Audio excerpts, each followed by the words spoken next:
Episode 20 of the World Builder's Anvil, Fantasy Cultural Norms. Don't know where to start building your fantasy world? Do you need more? Does it make sense? Forget any worries and become a crafter of imagination. This is the place that will help prime your mind. Now, it's time to heat up the forge, break out the mithril ingots and hammer. Welcome to the World Builder's Anvil. I'm your host, Jeffrey W. Ingram. Let's sup from the mug of Java and build. Welcome back. I'm Jeffrey W. Ingram. I'll be your host on this wondrous adventure of the World Builder's Anvil. As always, if you've not yet had a chance, please hit that subscribe button in iTunes. It will do you a huge favor, as you won't have to remember to go and download the episodes anymore. It will do it for you. And if you like the show when it's over, please rate and review it on iTunes. I'd appreciate it. It helps other people find us.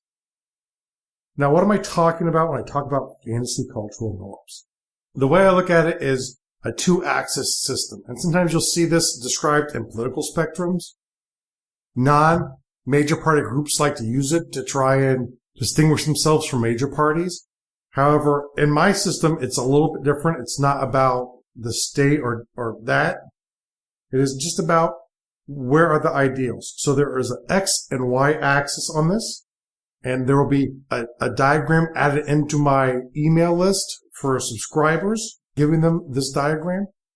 The X-axis is harmony to dominion over nature. So the question is, so does the culture want harmony with nature or dominion over nature? Now, you'll never probably have any cultures who are actually 100% either or. However, some cultures believe a lot more in the idea of constructing and making things out of the things in the world, and others live more in harmony with the world. Where does your fantasy culture exist on that axis? And then the Y-axis above and below that is the conformity to divergence over people. So where on the X-axis we're talking about nature, the Y-axis above and below that we're talking about the interaction of the culture with people. It could be people of the culture or people outside of the culture. And conformity being the more conformist a culture is, the more likely they are to want to act in unison. And the more divergent they are, the more emphasis they put on individuals. So it's the individual versus communes would be another way to think of that. And I look at it in two different ways for a culture. I look at it as in the actual place the culture exists. And I have another one for what is the ideal of the culture. What would the culture strive to be? And here you're more likely to see 100% in harmony with nature, or 100% control of nature, or 100% cooperation, or 100% divergence. You're going to have a shift there, probably more to the extremes on ideal versus actual. So actually, I have one of both for cultures. However, what do I track on this? It's not numbers. It's not where people lay out. It's actually words. So I'll place words and ideas on this chart to show, one, how important they are, and two, where does it fall in line of those four aspects. So some of the things that will show up on here is common stories. I don't put the whole story on there, but the idea of storytelling, where does that lie in? What are the stories trying to achieve? Are they trying to achieve control of nature, or are they trying to show harmony with nature? What are the common stories, the common mythologies? What are the general ideas they're trying to practice? And you might have a series of these for different gods in different parts of the chart. So it might just be easier to put a god's name and stories related with him in this spot. Now, greetings, the way you communicate and interact with people. This is another sort of important cultural value that I place on my cultural norm chart. How are they expressed in the X to Y axis of the race? Polite or rude. And that's the ideas of where are they on the chart. And these won't be the words polite or rude. They'll be polite or rude actual gestures or sayings. And they're going to show where they're at in the chart. So you get an idea of not only where is polite and where is rude lie for a culture, it's also going to show how grievous, the further you are away from the cultural idea or the actual place of the culture, the more rude a gesture is going to be to them. The idea that I grab my food with my left hand is insulting to a culture, but how insulting? And the further it is away from the origin, the worse it is. Or really, it's not so much how far away it is from the origin, how far away is the culture itself and ideas. So, like murder, things that will fall into judicial realms. These kind of things I put in the chart too, and there could be exceptions to the rules. Like, I have one culture that murder is wrong in. However, killing someone who's weak is not really murder, so it's actually okay. So a court case in that culture might be to prove that the person was weak and ergo irrelevant to the crime of murder. So I'll place all of these things all over the charts. And when I'm done, I will look at where the culture actually is, and I'll have one for the idea. And these will be the basis for any character in that culture I want. Their ideas are going to be the same ideas from the cultural chart, and it's going to be moved around to show their placement in comparison to the culture.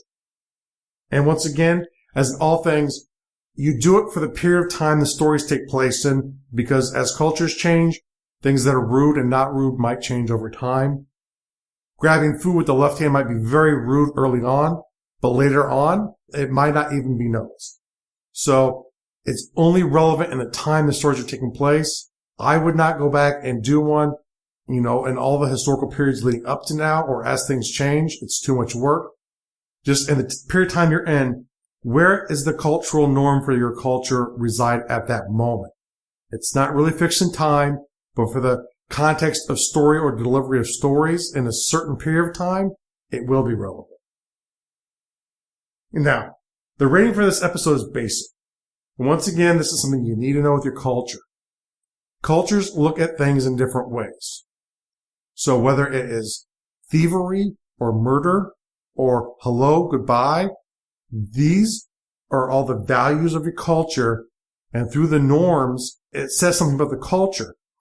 It will also give you a chance to compare cultures when they first meet. The closer they are to their ideals, more likely, the closer they are to agreeing and being friendly with each other, or possibly cooperating. Even divergent peoples can cooperate when their self-interest is in mind. Now, the world building task for the day.